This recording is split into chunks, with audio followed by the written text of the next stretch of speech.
Have you wondered about living elsewhere in your retirement? Well, we have almost daily. No, it's not a simple decision, especially when two people are involved. Hi, this is Gil and Gene of Retire There, a podcast about retirement destinations. We live in Brooklyn, New York. Having grown up and worked in this area of the country, we're hoping to relocate when we're both retired. For us, it's the weather, the chaos, the noise, and the yearning to be near nature and not within 3 feet of human beings. That's right. In February 2020, we embarked on our journey to find that special place. We spent a week in Winter Park, Florida, which is beautiful, but something said it wasn't for us. As we were planning for the next trip, the pandemic arrived. Gene then gave birth. I gave birth? To this podcast. With so many baby boomers retiring, many must be relocating. Why not connect with and learn from them? Here's a little background about us. I'm Asian, born in Brazil, and grew up in Flatbush, Brooklyn. I'm an engineer turned attorney turned podcaster. I recently retired from a university career practicing higher education law. I love the academic environment, but it was time to do something else. I no longer have to set an alarm, drive in BQE traffic, or work with people who don't always share the same principles. Ooh, did I just say that? You bet I did. I traded all that in to binge crime dramas into the wee hours, just a little bit, to develop the podcast, to volunteer, practice metalsmithing, tackle our possessions. No regrets so far. Gene? I'm not Asian, and as Gil mentioned, I'm not retired. I'm just plain tired. Oh. Born and raised in Long Island, New York, a place I always wanted to leave. I'm a law librarian working in a court who loves his job, but we're retired by the time we select our ideal location. We will be speaking to folks from across the street to across the globe who have moved to their dream venues and more. So please stay tuned, and remember, if you know anyone who has moved anywhere for retirement, let us know. Thank you. Hi, y'all. Today we chat with Rita Santos, who retired to Knoxville, Tennessee. Knoxville is the third largest city in Tennessee with about 190,000 residents, and it sits near the state's eastern border with North Carolina. According to Retirepedia.com, Knoxville is called the gateway to the Smoky Mountains, as the city is only 34 miles from the 500,000-acre national park that protects most of the Smokies. This is the most visited national park in the country, attracting over 12 million visitors each year. And there are 850 miles of trails, including 70 miles of the famous Appalachian Trail. Within its city limits, there are 92 parks, totaling over 2,200 acres of protected lands. And of course, Knoxville is the home of the University of Tennessee. The only finding that struck me as an issue is that Knoxville ranks 10th for cities with the worst allergies. I guess Gil won't be visiting there anytime soon, huh, Gil? I'm not sure I would. It sounds like I a nice have place, the but worst the allergies. Yeah. I'm on like 2 different meds. Okay.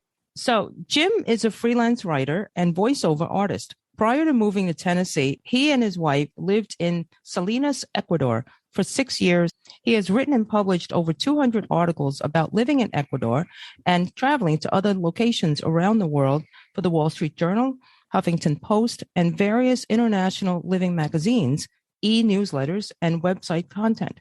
In addition, he has recently released 3 books. First, Living Abroad, Challenging the Myths of Expat Life. 2, An Uphill Climb, Survivor's Guilt and the Inca Trail. And 3, The Galapagos Islands, On Your Own and on a Budget. He is also the author of Ecuador Scouting Trip Itineraries and Travel Guide, an International Living Report. He has been a popular speaker on various aspects of life in Ecuador at 6 expat conferences held in Ecuador and the USA. His blog, JimSantosBlog.com, has surpassed the 100,000 readers mark. He is currently working on 2 more book projects. One, a satiric conspiracy cookbook diet plan. That sounds very conspiratorial. And a sci-fi novel. Yeah, Jim is a prolific author, but the book I'm most interested in of his is My Struggles with Stage Fright. Now, Gil, you told me this wouldn't be hard for me. You said it would be easy after the first episode, but it's not. I need to see that book. All right, you got it. Prior to becoming an author, Jim worked in a wide variety of occupations. He was a radio DJ, a cook, a bellman, a driver, an in-home daycare provider. Oh, that must have been like crazy. A teacher, and as a computer network engineer assigned to support the U.S. Senate, to name just a few. His first wife, Carolyn, died in 2008, and he later remarried to Rita, who unfortunately is unable to join us today. But she's out there having fun. Jim's interests are his family and the love of travel, as you can tell. Gene? Rita was born and raised in Central West Virginia. She attended Marshall University in Huntington, West Virginia, receiving a bachelor's in sociology. Thereafter, earned a master's in human resources from West Virginia University. She worked for the West Virginia State Mental Health Department, as well as the Federal Bureau of Prisons, then switched gears to being a real estate broker for 32 years in the U.S. and 2 years in Ecuador. Together, the couple has 4 adult children and 9 grandchildren. It's a good thing you ran that daycare center. Jim and Rita plan to continue to indulge in the love of travel and look forward to launching a roving retirement lifestyle, spending 2 to 3 months each year exploring as many countries as they can, stopping back in the States a few times a year to visit family. Again, 4 children and 9 grandchildren between them, and friends. Wow, my head is now spinning. Why are we not doing Ecuador today? Okay, no, we are here to talk about Knoxville, but we have a pro on Ecuador who we might have back soon. So I hope you guys take breaks. But first, I would like to thank you for the shots of Knoxville that you sent over for our Instagram account. It's too bad that Instagram only permits 10 images and Twitter even less, 4. But Facebook allows hundreds, I think. So, Jim, welcome to Retire There. Please send our regards to Rita.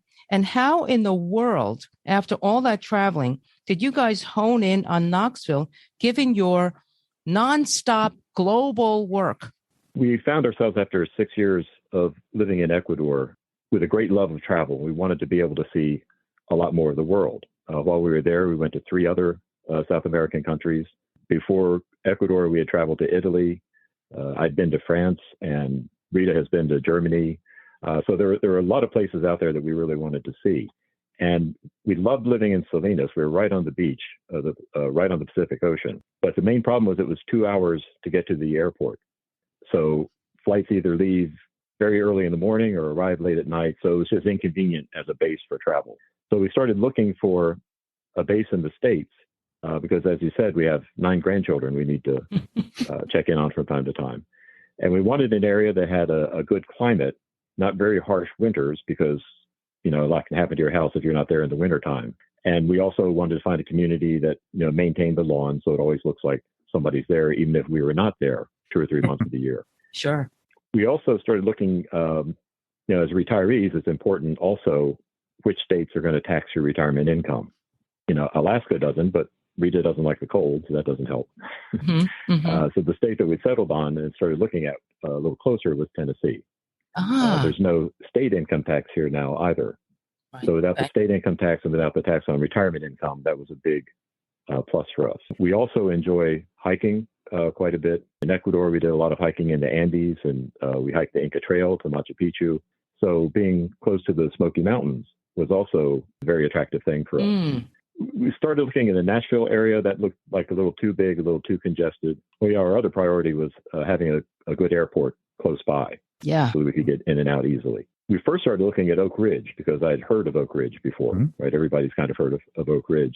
But the more we looked at it, the more we started looking at Knoxville itself. On paper, on YouTube videos, things like that, it looked very interesting. So we planned a visit to Knoxville from Ecuador to come and look around at the area, see for ourselves, walk on the streets, see what it was really like, maybe start looking at some places to find a house. And when we got here, we just really fell in love with the area. As you mentioned, Knoxville is a beautiful city. It's very walkable, which we like. There's hundreds of miles of greenways here in the Knoxville area where land has been set aside so that you have walking paths in a lot of places. The downtown area has a very nice walkable area with a lot of restaurants and bars. The Tennessee Theater is just a beautiful thing. I think I sent you some pictures from the Tennessee Theater. Absolutely. turn of the century theater. We've been there to see musicals, comedians. We saw James Taylor and Bonnie Raitt at the Coliseum at the college nearby here. Taylor. Yeah. We have tickets to see Steve Martin and Martin Short at the Knoxville Civic Arena in October. That should be great. Yeah. And Jerry Seinfeld's going to be here the week after that. Ooh. For what really feels like a small town when you're in the city, we have all these perks that you normally associate with the big city. And we can be at the Tennessee Theater and see a Broadway musical, walk across the street to a parking garage and be back in our garage at home in like 15 minutes. Whoa. Wow. So it's a really convenient area. There's a lot around here to see and do. Of course, that very attractive tax structure didn't hurt at all. Yeah. Does it feel like a college town? You know, we learned pretty early not to go into town if the football team was playing. The University of Tennessee is a very large college. And actually, that's part of the appeal, too. A college brings a rotating group of young people, and that kind of keeps everything new and fresh in the area. And that's part of the reason that they draw the bigger acts coming into this area, because there is kind of an eclectic mix of people in age ranges here. Mm-hmm, mm-hmm. Mm-hmm. And you mentioned the airport being so close. So that's an international airport, yes? No, it's the Tyson McGee Airport. Okay. TYS. Okay. It's not international. Okay. But there are direct flights to New York, Atlanta, D.C., and of course, through connecting flights, you can get just about anywhere. Okay. And are your grandchildren scattered all over? Do you have to go to that airport, then fly to another airport, or? Well, that was another reason we were looking at Knoxville. It seemed to be ideally placed so that we're avoiding the drop-ins. It's a terrible thing to say. No, I'm with you. Not too convenient. Not too convenient, so you don't end up being a shuttle service. Exactly. For the grandkids. But we could be at any of our grandkids in 1 day's drive. Oh, okay. Right. Okay. We were like 5 to 7 hours away. Okay. Okay. So we have 2 daughters that live fairly near each other in the West Virginia Panhandle. I have a son in Indiana, Carmel, Indiana, and we did have another son in Wilmington, North Carolina. But shortly after we moved here, he decided to move to Billings, Montana. So, so that kind of blew our central placement strategy. Yeah. Wow. Okay. Very good. I understand that the downtown was renovated not that long ago. Is that right? Well, check on this. I'm not sure the exact year. I think it was 1984. In the early 1980s, let's say, Knoxville hosted the World's Fair. Mm-hmm. Right. Yeah. So the downtown area was really built up and renovated for that. And from what I understand, after the World's Fair, is what often happens. You've got all this place and nobody really knows what to do with it. Okay. Okay. Because I had read there was a lot of... We were lucky enough to get here after they had started their new project. The downtown area now is just a very attractive place. It's really nice to be able to go downtown and enjoy a meal and then go see a play or a musical or a comedian and then come home and not have to fight big crowds or anything like that. I know they're continuing to improve the area. There's a big rail yard. There used to be a big railway station through Knoxville here. That area is mostly like old warehouses and old buildings. Some of those have been renovated into condos, but one whole area is going to be leveled and turned into a minor league baseball stadium. Oh, wow. Nice. So that's also going to bring a lot to the downtown area. Sure. And you mentioned there's a lot of traffic during a Tennessee football game. Is there much traffic otherwise? Well, Knoxville sits right on Route 40, which is one of the busiest truck routes going east to west. So it can be very crowded on Route 40 sometimes, but fortunately there are quite a few parallel roads to 40. You can get just about anywhere you need to go without having to get on the major roads. It's a big difference from when we were living in Ecuador, and it took 2 hours to get to Guayaquil, the nearest big city. Here we're 7 minutes from a Costco. We're 5 minutes from the Turkey Creek Mall. We're 15 minutes from the West Hills Mall. There's a fire station that you can see from our roof, Oh, nice. That is nice. A grocery store that's a mile away. So it's just nice to have all of these conveniences around here. The thing about Knoxville is it's not just the city. The city is very nice, very attractive, but the surrounding suburbs are really exploding. We live in an area called Hardin Valley that used to be basically farmland. Oh. So now it's just rolling hills and a lot of housing development. Nice. For other cities, how far are you from Asheville? About 2.5 hours from Asheville. We've been out to visit the Biltmore mansion. Yeah. So we have made that trip, and we're planning on doing it again actually in a few weeks. Oh, that's great. Yeah. So, Jim, I have to stop and say that you have quite the radio voice. Give us some of that voiceover sound. Well, today's AccuWeather forecast, we're looking at temperatures in the high 80s and a chance of Armageddon anytime now. Oh my God, that is so good. That is so great, good. Thank you. Thank you. Okay, so you talked about moving to Knoxville, or Tennessee rather, because of the wonderful tax structure. And that's very important to us and, retirees, of course. And you also mentioned the beauty and the proximity to relatives. What about healthcare? Where did that rank? And talk to us about that. That was another big thing, too. As you're getting on in years, I'm 64 now, my wife's 70, almost 71. You want to be a little closer to healthcare and medical care. The University of Tennessee, of course, has a huge medical complex. We're about 5 minutes from Tenova, which is another big hospital. Maryville, which is about maybe 15, 20 minutes from us, also has a huge hospital and a huge cancer facility. Oh. So bottom line is within, say, a 20-minute drive of us. Oh, yeah, I forgot Parkside Hospital. Okay. There's at least 4 hospitals that are within, say, a 10-mile radius of it. Wow. And if you expand that to 25 miles, there's at least a half dozen hospitals. Oh, wow. So, that was a very important consideration also. I'm glad you brought that up. Yeah, yeah. And has it been any obstacles to getting a primary care physician? Was there any wait? Not really. At least speaking for myself, there wasn't. The first doctor that we found, I still go to visit. I had a hard time finding a dentist that I was comfortable with. My wife had a hard time finding a primary care physician that she was comfortable with. There's plenty out there, but one of the things we got used to in Ecuador was there's a personal relationship between the patient and the doctor. It's not just somebody that you make an appointment and you see them for 5 minutes and they rush in and out and that's it. They sit and talk to you for 15, 20 minutes before they even ask why you're there. So nice. And, your health is more important than healing a sickness. So it's kind of a different approach to the medical system. So going from that very comfortable, friendly thing to the, strip, put on this towel and sit on this table for 20 minutes. And, maybe someone will come in to see you. Oh, that's so nice to hear. It was kind of a change. Yeah. Because, people think that it's the other way around sometimes, I'm in the U.S. And you may be getting the best care. But when you have a good physician who doesn't say, I'm on the clock, I have to churn out people every 20 minutes, it's nerve-wracking. Well, got so many people from other countries that we interviewed have said such wonderful things about the healthcare in those other countries. Yeah. So, okay. Yeah, so you ultimately found, America has the best healthcare in the world for the people who can afford it. Yes. But if you can't afford the best, there's still some pretty good options here. Yeah, my wife and I both had surgery when we were in Ecuador, and wow, perfectly fine experience and cost a fraction of what it costs in the U.S. So there are options in other countries. It's not as one-sided as most people think. Oh, good to know. Okay, I want to turn our attention to housing. I know that you've been out of the U.S. for some time. The market has, today in mid-June, the market's really fluctuating. They probably got in before it went crazy.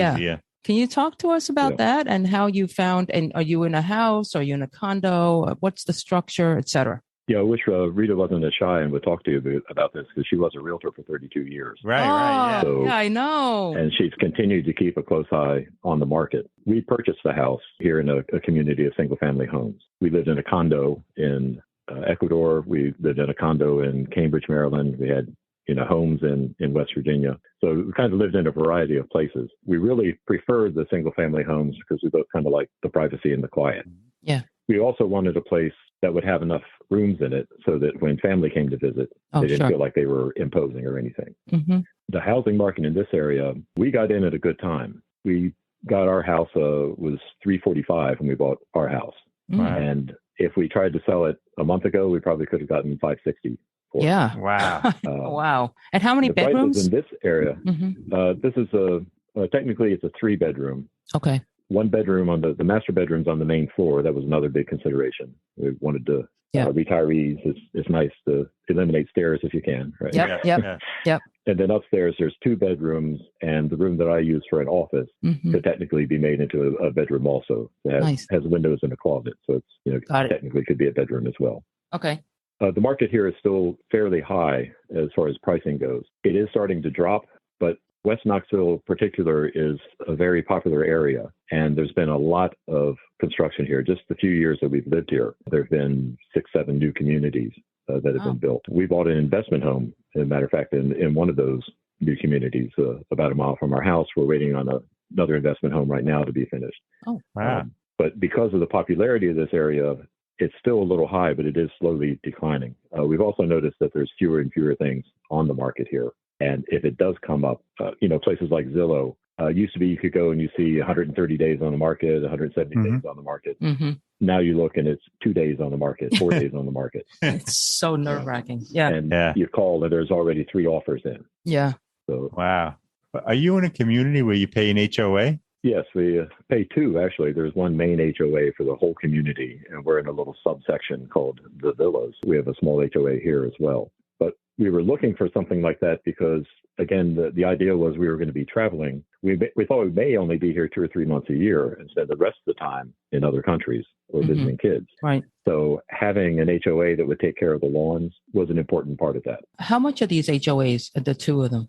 One we pay every year. I think it's $450 for the year. The other is $110 a month. Oh, okay. Oh, that's not bad at all. Yeah, so you've got 2. And they mow the lawn. And I guess there's a pool too? No, there's not a pool. We feel like we wouldn't use those kind of amenities. So there's no pool, but you feel like you wouldn't use it. Right. And there are communities around here that have pools and rec centers. Of course, there's plenty of golf club communities. If that's the kind of thing you're into, there's an area just a little south of us called Tellico Village that is very popular with retirees who enjoy golf. There's a community that we actually went and looked at, probably about a 20-minute drive from here down Route 75. I think it's called Grand National. Don't hold me to that. But they're building homes out there that have views of the Tennessee River and also a golf course. They have a marina. So if you're into boating, you can either keep your boat there or you can just go down and rent a boat for the day. They also have a little stage area where they're bringing in bands to perform for holidays and things. So there's a lot of different types of these little specialized communities around here. So if you have special interests or needs that you're looking for in a place to retire, there are a lot of options here. Okay. So you're not in a 55 plus community, are you? No, we're not. I was wondering because if those amenities charge you regardless of the usage. But that brings me to the question, the general area where you live, I guess you said in West Knoxville, are there a lot of retirees or is it a mix of families? And who's moving in? Well, it's definitely a mix. Like say the college itself brings people in more centered around the city itself. But what I found is like my podiatrist, my primary care provider, they were both from outside this area, but they attended University of Tennessee. And when they started their practice, they decided to come back to this area. Oh, so nice. We've run into a lot of people who went to college here and then later decided that they were going to settle here. That's the people who kind of settle around the outside area. Oh, that's nice. But there is a mix here. I mean, our little sub-community is called the Villas because they're smaller 2 or 3 bedroom homes. But the other part of our community are the larger 4, 5, 6 bedroom homes, 2, 3 car garages, families with several children. So even just in our community, there's a mix of retirees and young families. Okay. Interesting. Okay. And I know there's another city in Tennessee that a lot of retirees seem to be moving to, a lot of people seem to be moving to, and that's Chattanooga. Did you consider Chattanooga? I had a feeling you were going to mention Chattanooga. And yes, we did. We did look at Chattanooga. And has a lot to say for it. Very attractive area. As a geek, it's known as Gig City because they have gigabit internet access. Let me try that again. Gigabit internet access for the whole area. Oh, so that's a very big idea for me. But for our particular needs, there's an airport there, but it's not as large as the one for Knoxville. You would pretty much have to go into Atlanta, which would be about a 3-hour drive again from Chattanooga. And I don't know if you've ever driven around Atlanta, but the traffic is a nightmare around the Atlanta downtown area. Yeah. So that was a drawback there. I think the biggest thing for us, though, Knoxville is close to the Smokies. Like I said, we can be at a hiking trail in about an hour and a half from here, just about anywhere in the park. But it's not a resort area. And in Chattanooga, it seemed to be a little bit more of a resort area. And after living in Salinas, which is the biggest seaside resort in Ecuador, you had enough. It kind of had enough of the resort stuff and the vacationers and all of that stuff. Right. I mean, if we really want to, we can go to Dollywood. It's only, a 45-minute drive from here. Dollywood. I've always wanted to go. Well, have a good time, Gene. That's so funny. And Dollywood, speaking of, is it large? I mean, have you guys been there?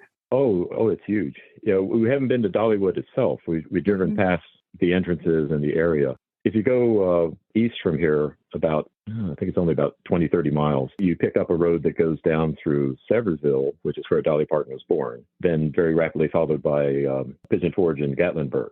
Mm-hmm. And that little strip of area there, you would not believe the weird mix of architecture and resort activities and events, water slide parks, alligator farm. Oy. There's Nice. a building called Wonderworks that is designed as an upside down building with trees hanging down in the yard. Wow. Wow. There's a building shaped like the Titanic hitting an iceberg. Oy. There's an area where you can see King Kong on the side of the skyscraper. I mean, I tried to describe it as if Disneyland was designed by Walmart, is what it kind of reminds me of. By Walmart. It's a huge tourist area. And again, we didn't really want to be in a tourist area. It's nice to visit. Yeah, exactly. And there are but parts leave of the it there. park that you have to go through that area to get to it. But Mm-hmm, yeah. Mm-hmm. Yeah. Well, if you like roadside attractions, that seems like the place. It is. I wouldn't go that far. Okay. From where you are you able to walk to coffee shops or the amenities, groceries, or do you have to drive? Well, one of the things we like about the community is that it's very easy to walk here. If we just stay in our community, which doesn't have a through road, right? There's only one way in and out. If you walk around all the little roads and inlets in our community, you can get in a 3-mile walk. Ooh. And some of that is rather hilly, so it's a decent walk. Yeah. This morning, we just came back from a 3-mile walk because we walked the other side of the woods from us. There's a school complex with, 3 schools. So we walk up Hardin Valley Road just a little bit, and then we can walk around the school complex and come back. And it's very nice and peaceful. Yeah. But the only amenity we can really walk to easily, the grocery store is about a half mile away from us.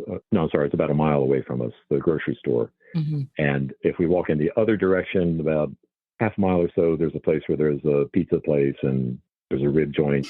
Mm-hmm. If you go about another half mile, you could walk to another little strip mall that has a very good Mexican restaurant and a couple other restaurants. So there's a few things like that. And we have walked to the pizza place before, and we've walked to the grocery store for a few items. But generally, you have to drive to get to the places. Gotcha. Okay. Maybe a very short drive, only 5 or 10 minutes. But yeah. That's what I'd be doing. And I'm sure there's parking available at all these places. And I also mentioned the Greenways in the area. That's another thing that we like is you can drive a short distance, find a parking lot that's by the entrance to one of these greenways. And you're generally walking through different housing developments or communities on paved and marked paths that are reserved just for people walking or biking. Oh, I like that. Is it walking through the woods or? It's kind of a mix. Okay. What they do is they take the common ground that you generally have between developments, and the different developments will donate that common ground space, and then the city puts a paved path through it. So there'll be places where it crosses roads sometimes at little crosswalks and things. Mm-hmm. But generally, you're walking through these wooded areas and past retention ponds with turtles in it and that kind of thing. Oh, nice. What about if you wanted to take classes? Does University of Tennessee offer classes for individuals who aren't in the school? They do. I haven't really looked much into that myself. The main issue was when we first were looking for Knoxville, like I say, we were looking at a place where we could have a home base because we were only going to be here 2 or 3 months a year. We weren't really looking at it as a retirement destination. But by the time we found the house, moved all of our stuff from Ecuador, got some stuff that was in storage, found an investment home so that we'd have rental income that we could use to do all that traveling, got that all set up and ready to go. That was when COVID started to really pick up. And suddenly international travel was not easy. In fact, we had vacations in Virginia that we had to cancel because the state was closed to tourism for a while during the first lockdown. So that kind of affected our plans. That kind of gave us more of an opportunity and to get to know the Knoxville area. But even that was kind of limited by COVID because where before we were going to the Tennessee Theater or the Bijou Theater downtown to see shows and events, suddenly that wasn't happening either. So finally getting to the point where we feel like we can explore Knoxville a little bit more. We can go downtown and have lunch or dinner or something. And it's, that's good. That's good. You don't feel like it's a life-threatening event. So. Yeah. It's funny, right? You do all that research, you move to a place, and then this pandemic. Yeah. And it's interesting because we've been recording the show since the beginning of the pandemic. We started to, like you, we want a home base, but we thought we would find another home base somewhere in the U.S. So we made a trip to Florida. That's how we started this whole podcast. And then we came back and said, no, Florida. The pandemic hit. And that was March 2020. So we said, Gene said, let's do a podcast. And then so March, we started thinking about it and we started putting together the plans. So we pretty much have come full circle in all our episodes during the pandemic. And you know what? It's interesting. And you said that things are picking up. It's true. During the height of COVID, a lot of people were available to be recorded. The interviews were just flying. Yeah. And Gene's like, oh no, things are slowing down for us because COVID's starting to go away, which is a good thing, right? Mm-hmm. But we're now like finding, I'm busy. I can't do it for a few months. You have to wait till winter comes around. Everyone's busy now. So that's good. That's all good. Yeah, we've started to travel more domestically. We hope to be able to travel some international spot to maybe spend the winter, but that's still kind of up in the air for a couple of factors. I'm kind of curious, though, why you ruled out Florida. Oh, well, a couple of reasons. I think one is, well, first of all, we went to Winter Park, which I have to say is a beautiful little area near Orlando, but, far enough. And there's more kind of, I think it had more of a sophisticated feel, the stores and the restaurants. It was very comfortable, I very found. Expensive. But very expensive after we started looking at some houses. But I think at the Funny end, how those two go together. I know. And we're not sophisticados or anything, but we wanted we wanted something that wasn't so, I guess, Disney, if you will. And there's parks, and I think there was an arboretum. There were some really nice places up there. And then we, I think there were houses affordable, but you'd have to do some work, and you can't just find a nice home at under $5 with move-in conditions. So we liked the area, but it wasn't so much Florida that we had an issue of. Certainly, we knew we'd be living in AC most of the year, which I think we wouldn't want so much. And the other reason is I kind of felt a little anxious because I felt like we were being pushed out of Brooklyn. I grew up here and we've been living here for, like 30 years of whatever after schools and all that. And I thought, wow, here we are in our retirement, going into retirement, and we have to leave. Nothing against Florida, but why are we leaving New York for Florida? So it's got to be something that's going to be a little more of a pull for us. Gene, am I right? Or for you, yeah. I have a lot of places I would move to. But he's saying Florida. Why wouldn't we want to live there? Florida, Florida. It's beautiful, but I don't know. It's very touristy, obviously, and that I didn't like. And you do have the hurricanes, which even if there's not a hurricane, sometimes you have to evacuate. Yeah, and because they think there's a hurricane coming. Yeah, the reason I asked was because Florida was one of the places that we considered before we moved to Ecuador, because our main thing, my wife, like yours, does not like to be cold. Okay? She really didn't like winters. And West Virginia, Maryland, and Cambridge, where we're living, can have extremes. You can have winters where it's in the negative numbers and you got 4 feet of snow. Yeah. And then the summer it can be 110 degrees with 108% humidity. So you really get blasted both ways. So we were looking for a warm place to go to. Florida, it seemed like it was nice and warm in the wintertime, but then the summer was just too warm. We also didn't like the idea of the hurricanes and the easy flooding and that kind of stuff. Yeah. So that's why we started looking at Ecuador, because it's right on the equator. So you can't get a hurricane there. It's too close to the equator. I didn't even think of that. I'm thinking the equator, you must have been burning the sun. Yeah. Yeah. No, I mean, the sun was a big factor. Yeah. You could walk out on a cloudy day and get suntan. Yeah. Yeah. But Ecuador is kind of a weird geological thing there. Is you've got the Andes Mountains running right through the middle of it, and the Amazon on one side and the Pacific on the other. So there's a wide temperature range on the coast with the breezes coming in across the water. It's the whole time we were in Salinas, the hottest days were like 95, 98, and the coldest nights were like 64, 65. Oh, well, that's nice. You could look forward usually to that. The temperature during the day was somewhere in the 80s and at night somewhere in the 70s. Gotcha. But you didn't have the extremes. So that was very attractive to us. So that and the no hurricanes is really a big deal. Yeah. So you picked Knoxville. What's the weather like there? Weird is probably the best way to describe it.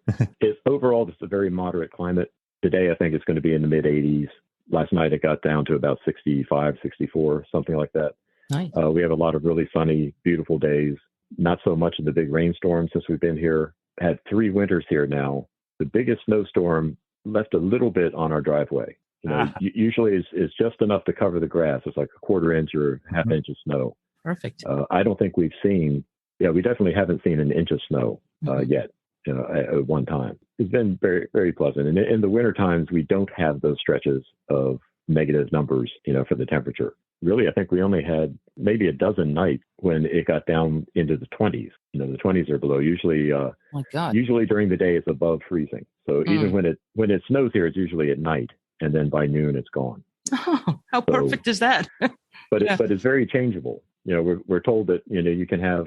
Well, I'll tell you one way Knoxville tricked us. When we first came down here, looking at properties and picked out our house, it was like the third week in February. We got here expecting it to be cold and windy and everything. And the whole time we were here, temperature was in the mid 60s to low 70s. And trees were starting to bud. And we're thinking, man, this is the place to be.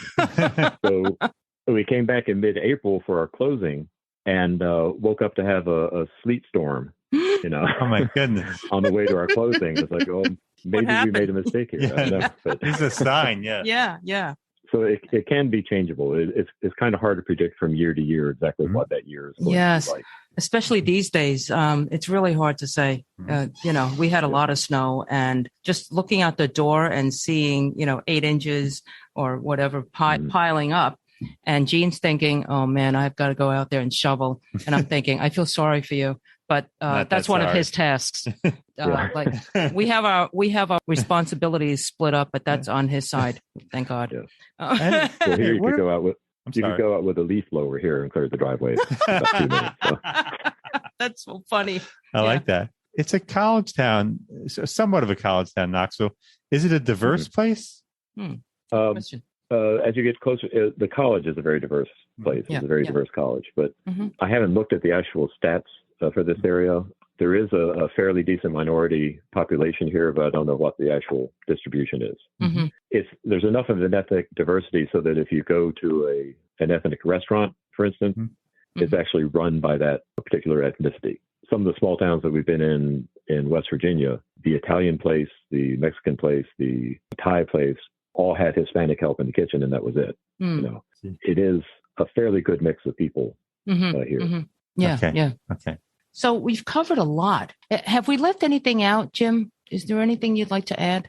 I have a question. In the beginning of your book, I was reading, the book's called Living Abroad, Challenging the Myths of Expat Life. You talk about trying to get fit, and you have a picture of yourself in there. How did you go about getting fit? That's the Jabba the Hutt picture. Yeah, it was on a beach in Hawaii, and Greenpeace kept trying to roll me into the ocean. I thought I was the only one that used that. I call myself the beach whale sometimes. Yeah. Okay. Yeah. How'd you go about getting fit? That's kind of the germ of the idea for one of the books that I'm working on right now about the conspiracy cookbook thing. Everybody wants to know the secret, but really it's you eat less and you exercise more. Yeah. I know. And that's about it. And we don't want to accept that. You eat smaller amounts of healthier food and you exercise.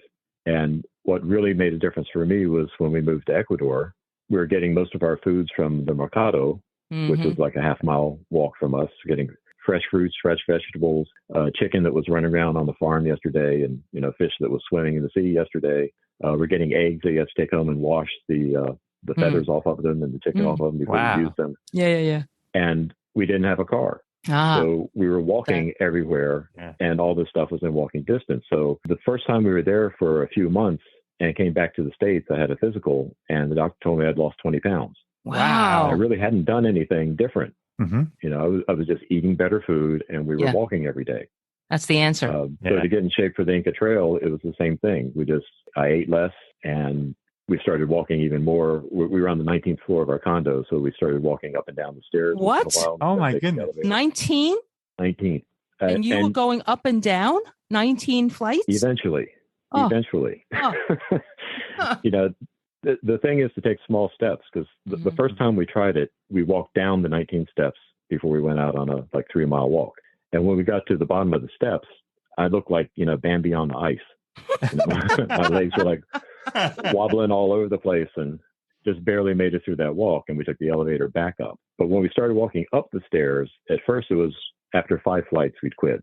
or after 10 flights, we'd quit. Oh, Or then we could go a little further, but we had to stop and rest every 5 or 10 flights. yeah. Sure. And that's still good. Yeah. But after a month or so, you just walk right up the steps. It's amazing how quickly your muscles will adapt and your body will adapt as long as you're doing it regularly. Yeah. And that's the other part. That's what people don't want to. There's no quick fix. There's no, pill you can take that's going to drop the pounds off, or, shake weight's not going to take it off for you or anything.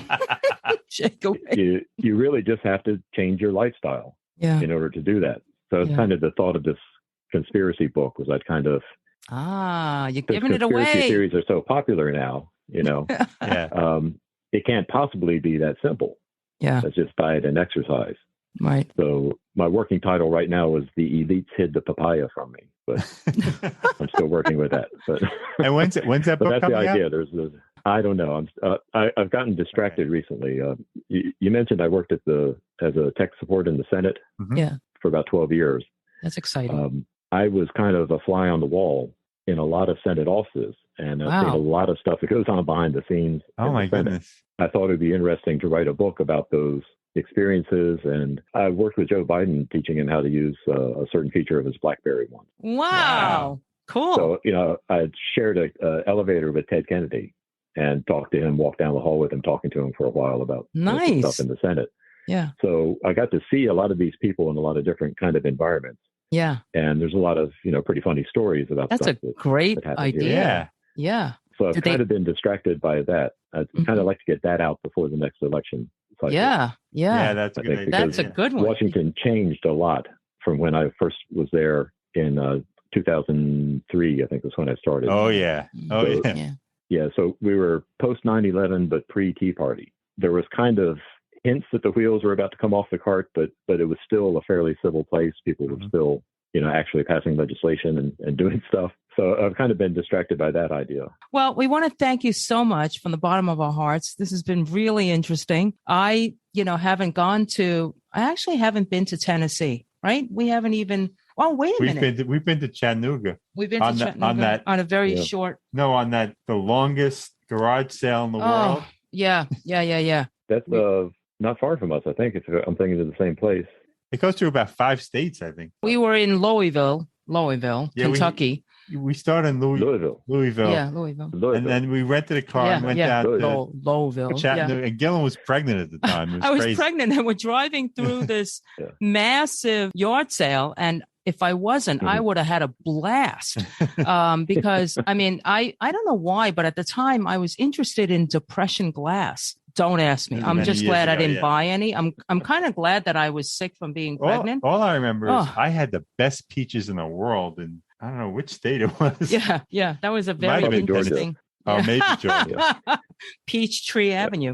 Okay. Oh, we did just take a trip to Memphis recently. Oh, there you go. That was an area that we decided against. Biggest reason was probably it added another 4 hours of drives to where our kids were at the time. Forget it. Yeah. Yeah, but also it is a fairly high crime area. When we visited there were warnings everywhere not to leave anything of value in your car. We actually stayed at the Graceland Hotel and just left our car there and took Ubers to go into town and that was smart. And look around. So that was smart. It's so funny. Yeah. But to be fair to Tennessee, we had the same warnings. We went to San Francisco last October. Yes, we were there. And the same mornings there, people said, don't put anything in your car. If you leave like your glasses cover sitting on the seat, somebody will break a window and take it. Don't leave a piece of paper in your car. It's so sad. Yeah. No, we were at a wedding. Yeah, somebody we know had their laptop stolen. Right, car broken into, and it was a common occurrence. It was horrible. Do you have any last advice for somebody who wants to retire either abroad or in the United States? I think for a retiree, whether you're looking at a part of the United States or anywhere else in the world, the most important thing you can do is research. And not just one form of research. Like, I wrote for International Living for a while. I'd hear people say, expats say, oh, they paint too rosy a picture. They call it international lying sometimes. And then you ask that same person, well, why did you choose to move here? And, I saw an article in International Living. But then if you question them, that's all they did. There are so many tools out there for you now. If you're thinking about an area, say you're thinking about Knoxville, go to YouTube and do a search for Knoxville. and you'll find all kinds of videos, some by the Chamber of Commerce, but some by people who are just visiting here. Take a look at Google Earth. Yeah. Right. Zoom in and actually look at the area. Yes. We did that in Ecuador. We found, well, this place is right here, but there's a beach right there. And we could look at the area here and see, okay, you got a lot of trees surrounding here. And, it's just a really valuable tool. And then you can look online, find out about the tax structures, find out about, in Knoxville, for instance, if we had chose to live within the city limits, our property taxes would be about 50% higher. Whoa. Because there's a city tax on top of the county tax. Interesting. So those little details are really important. And you don't want to move into a place and buy a home and then find out all the stuff about it. You really need to do a lot of research first, and then, if at all possible, visit it and actually see what it feels like.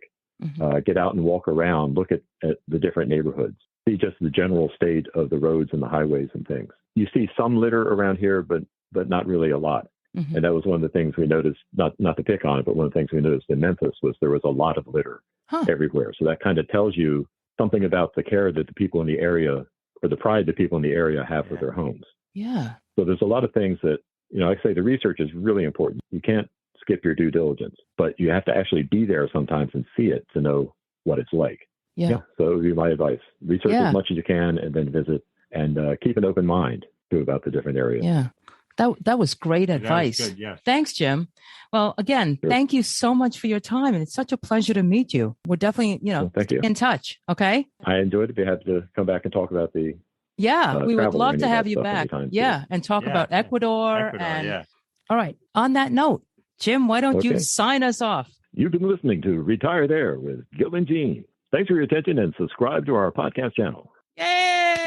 Thank you so much. Hit that like button. Yeah. Nice. And write a review. Yeah. Write a review, folks. We got to get all this in. Okay. Well, have a good weekend. Thank you. You take care. Right. Bye. Bye-bye. We hope you've enjoyed this episode. If you know someone who's relocated for retirement and wishes to share their story with us, please reach out to us. We'd love to hear from you. Our email address is gg@retirethere.com. Our website is retirethere.com, and you may follow us on Twitter @retirethere_. Now, if you've liked our show, please subscribe and rate it in Apple Podcasts. In the meantime, be well.